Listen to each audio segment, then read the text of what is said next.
Thanks very much for getting back to me, by the way. No problem. It's fine. Thank you. So, when would you say you first discovered your love for writing? When did you decide this is what I want to do? I think I started writing around the age of 9 or 7. My mum can't quite remember which it is. I always loved writing. I was a big reader, and I read every book in my school library. And I think what happened was I wanted to create my own stories where I was the hero to begin with. In fact, I think the first character I ever created was Narat, which is my name backwards. Yeah, I've just been writing ever since. I took a bit of a break at university from writing, but yeah, pretty much ever since I was really young. Which of your projects are you most proud of? The Novice was my first completed and published novel. I'm very proud of what that book has helped me achieve. But I think I'm proudest of The Inquisition, which is the sequel, because I think it is a better book. I think I really evolved as a writer after book 1. I'm proud of both, but I'd say I'm more proud of The Inquisition as a final piece of work. And hopefully The Battle Mage, which is the next book, I'll be even prouder of. But it's kind of hard to say until I start hearing what people thought of it. How did you get to where you are? I was studying business at Bath University, and I got an email through saying that Penguin were doing a kind of workshop with students to kind of headhunt business people to come in and work in publishing, because they found that there was a lack of business people in that industry. Most of the people working in the industry are English literature and history grads. So they wanted to get people with a kind of business mindset in. They did a presentation where they mentioned how the industry is changing and how publishers are kind of working towards a phenomenon-based business model where most books kind of make them a good amount of money, and then one kind of book will break out and make them an absolute fortune. Yeah. And how there's different websites, different ways of reading and growing, how there's a rise of an ebook, the ebook situation, and how that's putting pressure on publishing. And Wattpad was one of the websites that came up. After the event, I went up and shook his hand. The presenter told him that I was a writer as well as a business person. And the first thing he said was, well, you should stick it on Wattpad. There were 5,000 applicants for 4 roles that he was advertising. I managed to snag one of those roles. I worked at Penguin for 2 months. In fact, it was Penguin Random House. I arrived on the day that Penguin and Random House merged. Very eye-opening.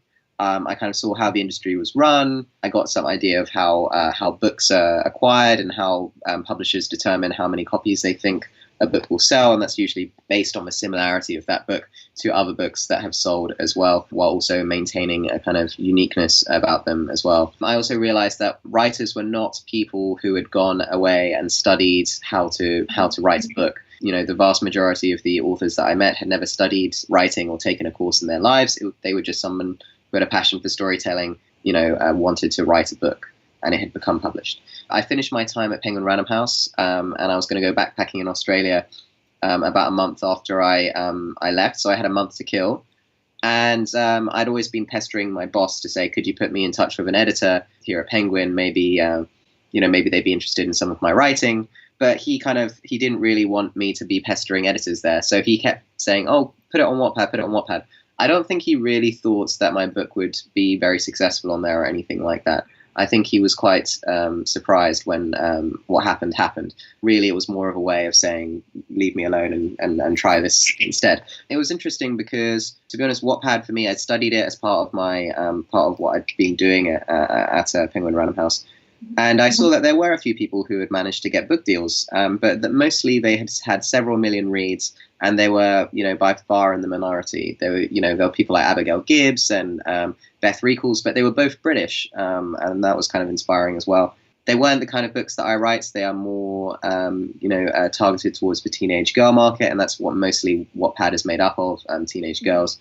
One Direction fan fiction is probably one of the most popular categories on the website. So I didn't necessarily think I'd do very well on there, but I had this kind of dream. And when I started the book, I had a kind of little disclaimer saying my ultimate aim is to get this book published. The first chapter, I put it up on Wattpad. To begin with, I didn't really get much feedback or interaction with anyone. I put up a cover that I made on MS Paint. It was pretty rubbish. This guy from Indonesia, he went by like Achilles 33 or something like that. He was commenting on every one of my chapters. His English was not the best, but it was inspiring to me that somebody was reading my work. And I kept going, and then something kind of weird started to happen. I changed the cover, was uploading a chapter every day. So I was taking part in National Novel Writing Month, where you try and write 50,000 words in a month.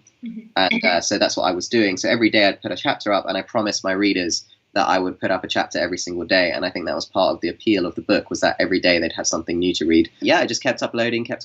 And by the end of the month, it had gone a bit viral. It hit 100,000 reads. Then I went backpacking across Australia. I reduced my upload rate from once a day to once a week, then every 2 weeks. Yeah, the internet out where I was backpacking around Australia was terrible. So really, it was just kind of like find somewhere on a Friday to upload, and then not really having much access for the rest of that week. But eventually, after 4 months after I put the first chapter up, I hit 1 million reads. I was back from Australia. A journalist got in touch with me pretty soon afterwards, saying, "Hey, I'm doing a piece on serialized fiction. Would you mind if I included you in an article?" We had a very quick interview, done a terrible connection on the phone. Wasn't sure how much he'd heard of what I'd said, but he mentioned me. He used some of my concept art. That was on NBC News. So and that was cool. And for some reason I expected my reads to just kind of blow up, but actually no one really checked it out. But what did happen was Audible got in touch pretty much the day after the article came out, saying they were interested in buying the audiobook rights. And that was when I knew I had to start focusing on, taking myself seriously. The book wasn't finished, and generally the rule is if you don't have a finished book, you don't approach agents. To cut a long story short, I asked some agents for advice. They all seemed very interested. I had a brief meeting with someone at Penguin that my boss had put me in touch with, and he just gave me a list of 3 names of the best agents in the UK for my genre. I messaged all of them. They all offered to represent me. I had 3 offers from the US, 3 offers from the UK. I chose one of the UK agents, Juliet Mushins, who's an excellent agent. She put my book out to lots of publishers around the world. And since then, the book's been translated into 13 languages. I've had multiple 6-figure deals. Both of my books have become New York Times bestsellers, The Novice and The Inquisition. I now write for a living. Yeah, it's just been a kind of roller coaster ride. And I now consider writing a career. And it's something I'm very passionate about, and it's just all worked out very nicely. Next question, a little bit different. What do you think makes a successful Wattpad account, or any social media account, really? I think Wattpad and general social media are 2 separate beasts. I'm not particularly adept at using Twitter and Facebook and things. I do use them, but I know there's some people who are way better than me at using those. I think on Wattpad, there's I have an advice book on my Wattpad profile where I tell everyone kind of my secrets to success on Wattpad.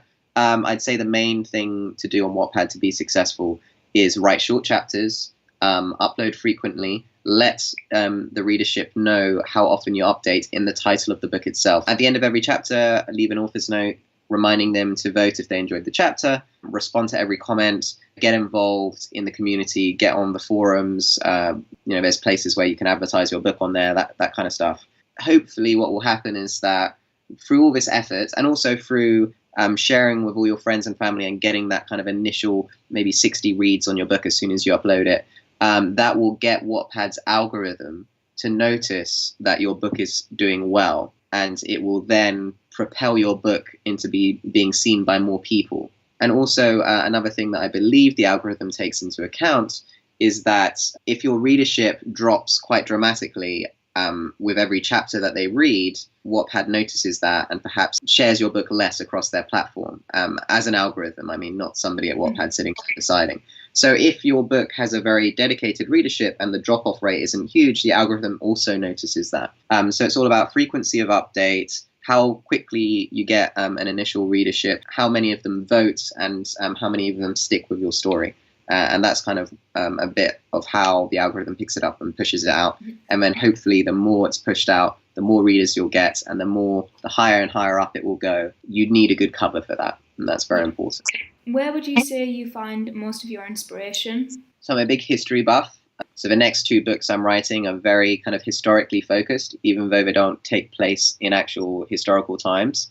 So the next series that I've just done a contract with Hachette and Macmillan to write 3 books in a new series, and they will feature various groups of people from different time periods. In fact, I have a giant list of every missing group of people from history ever. So, for example, the Ninth Legion or Camby's the Second's Army, all these kind of famous disappearances. I've made a huge list of them, and those groups will kind of feature whether they're alive or their remains are kind of found in the new series. And I'm also writing a different book. It's kind of a side project. No one's contracted me to do it, and I'm kind of taking my time with it, which is a kind of virtual reality game set in Dark Age Britain around the time of the Saxon invasions.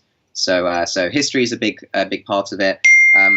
Everything I like about fantasy often makes its way into my book. So everything I like about science fiction. I'm not saying that I'm taking other people's concepts and putting them into my work. It's more stuff that inspires me and allows me to put my own kind of twist on it. So, and that's one of my kind of processes is I think organically things that I really like about science fiction make their way into my books.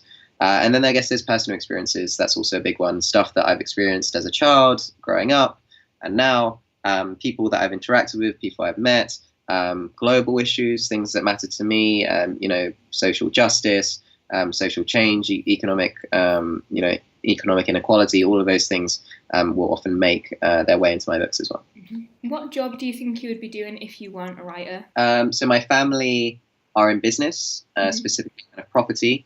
And I would probably have ended up working in that industry after graduating if I hadn't got into publishing and kind of seen what I saw there, and if I didn't have a passion for writing and reading. To be honest, my entire life, I'd always thought that I'd write a book, it would be published, and it wouldn't make me much money, and it would be kind of a hobby that happened to be published. But I guess it turned out that the success I found as a writer has allowed me to focus on it fully, and I feel very fortunate to be able to do that because the vast majority of authors would find it impossible to go full-time, and those that do go full-time often supplement their income by doing school visits for most of the year, promoting their books, selling their books, receiving kind of speaker fees for that. So I'm very, very fortunate that I'm able to make a living as a writer. How do you select the names of your characters in your books? Ooh, that's an interesting one. It's kind of names that I think are cool, and I find them in various ways. I've gone through kind of old British names on memorials, for example. I like Latin names. I find those interesting.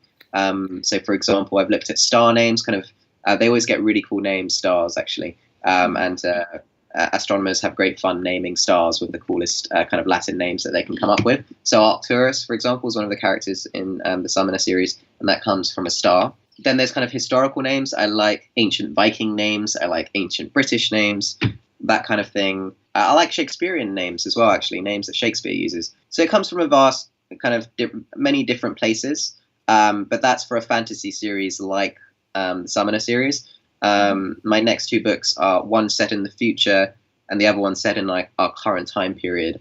And so it would be weird for people to have kind of very strange names kind of scattered throughout. So I would probably just look at baby names websites, coming up with names there. How much research would you say you do before like writing a book? Well, for the Summoner series, I did very little kind of written down research. I kind of wrote it for a bit of fun, and then as the series evolved, I started doing tons of research on mythological creatures from around the world. So I have a massive database of mythical creatures from different cultures all over the world. That's kind of come together into a demonology that I'm having illustrated and hopefully will eventually be published. So that's probably the main component of research for the Summoner series, and then also weaponry and how weaponry works. Blacksmithing and how blacksmithing works. That's also come into play, because it's set in the 18th century. I read a lot of historical fiction set around that time period. I mean, it's not actually set in Earth's 18th century, but it's set in a time period in another world around what would be the 18th century there. That's something that I did for the Summoner series. For the next two books, it's mostly historical. I've done a lot of research. I could probably publish books with my research on the different groups of missing people. I think I must have over 300 groups of mysteriously missing people, objects, and things. Obviously, every single different one of those groups has a different historical background and comes from a different culture. And I've had to, for the ones that will feature most heavily in the books, I've had to research those. So I've researched everything from the different types of dinosaur to different eras of the Roman Empire, to ancient Greece, to the Second World War, to, are there tea-making facilities in a World War II tank?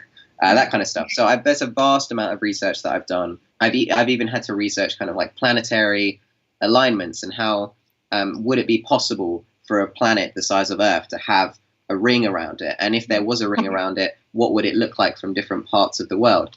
Is it possible to have two tidally locked moons at the same time?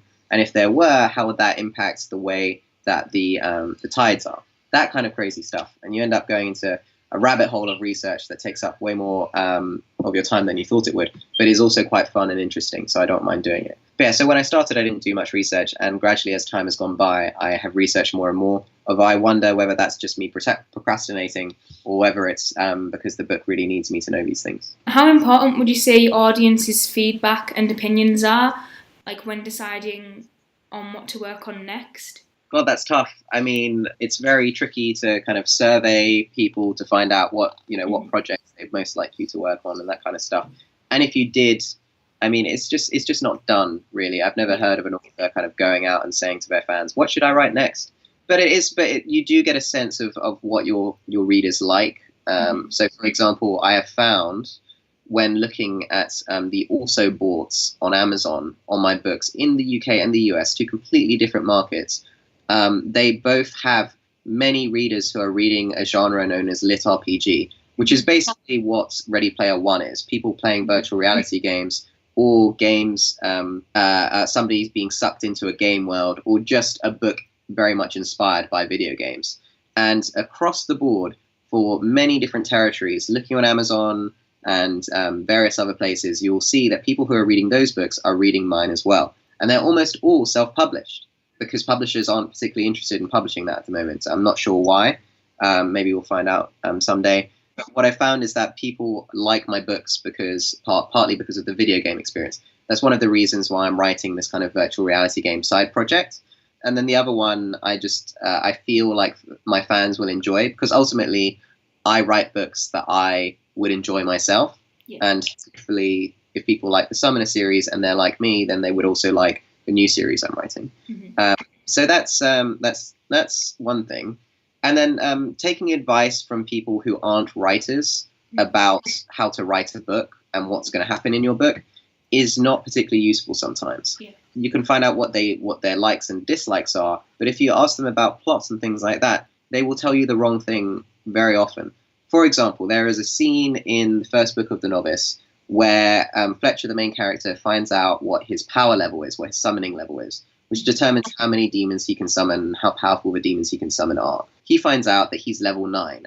And then you find out that the baddies in the book, his kind of various kind of antagonists, they also find out how powerful they are, and they are kind of level 15, level 16, much stronger than Fletcher is. And I had a massive kind of outcry from the readers all saying, why is Fletcher's level so low? You should make him twice as powerful as the antagonist. He should be able to destroy them easily. And that's what they wanted. They wanted the main character to be super powerful and strong and amazing and everything to be hunky-dory for him. But that makes for a very boring book. You know, if the bad guys are easily destroyed by the main character, then there's not much tension there. Game of Thrones would be a very boring book if all the characters that people liked stayed alive and had a very nice and happy life. So often readers don't necessarily know what they want or what makes for a good story. But what is useful is when they say stuff like, oh, we saw that character earlier and I really liked him. I'd love to see more of him. Mm-hmm. That's useful. And that's something that I heard from Wattpad. But when it comes to more specific things, sometimes readers don't know what they want. Do you think the invention of sites like Wattpad have made it easier for people to get noticed and picked up, or do you think it's harder because there are a lot more people trying to get noticed? I mean, when I joined, Wattpad was still immensely popular. I joined around the time where Wattpad had kind of already hit its stride, as it were. So I think the competition's probably a little bit fiercer now, but not much more than when I was there. If I had a completely finished book that I was ready to try and get published, I would not put it on Wattpad. Mm-hmm. I would make it as good a book as it could be, and then I'd approach agents and publishers in the traditional way. If I had a book that I hadn't written yet, that I wanted encouragement to help me write it, and I wanted to maybe get a bit of an edge on perhaps getting an agent later down the line, maybe I would put it on Wattpad. But if you only got, say, a few thousand reads on your book, but the encouragement helped you finish it, then I would simply delete it from Wattpad or unpublish it from Wattpad and just query it in the traditional way, and nobody needs to know it was ever there. And then I would, if it got more than, say, 500,000 reads, then perhaps it would be worth approaching agents and saying, the book got 500,000 reads on Wattpad, and maybe they will take a little bit more notice of your book. Although there is kind of, if you've put your entire book up and it's been there for a year and then it got 500,000 reads, that might actually work against you. So it's a tricky balance. And I'd say Wattpad's more good for encouragement. It's better for helping you finish your book. And maybe if it goes viral and get there and get several million reads, then you probably have an advantage. But ideally that would happen before the entire book has been posted on Wattpad. And that's what happened with me. And I think generally when your book has been posted in its entirety on Wattpad, and then it's been sitting there for several months, and then it hits many, many reads, that makes your book less attractive to an agent or a publisher. And that's something to bear in mind. But it's a great community. It's very positive. It's great for feedback and encouragement. And I'd say, especially if you're young and perhaps know that your writing's not necessarily good enough to get published yet, but you know one day it will be, Wattpad's a great place to share your work, make friends who are also writers, join a community, encourage yourself to write more than you do, improve your writing, that kind of stuff. And I think that's what Wattpad's great for. And I think I would have potentially had a much happier and more productive childhood if Wattpad had existed when I was younger. And I would have been a massive kind of power user of Wattpad if it had been around when I was younger. I mean, the sad thing about Wattpad, unfortunately, is that at the moment it's very hard for an author to communicate with their fan base via any other method than updating within the story itself. If you wanted to message all your readers, it's very difficult. Well, thank you very much for your interview again, and thanks for getting back to me. I'm looking forward to reading The Battle Mage for sure. Thank you. I'll see you. Bye-bye. Bye.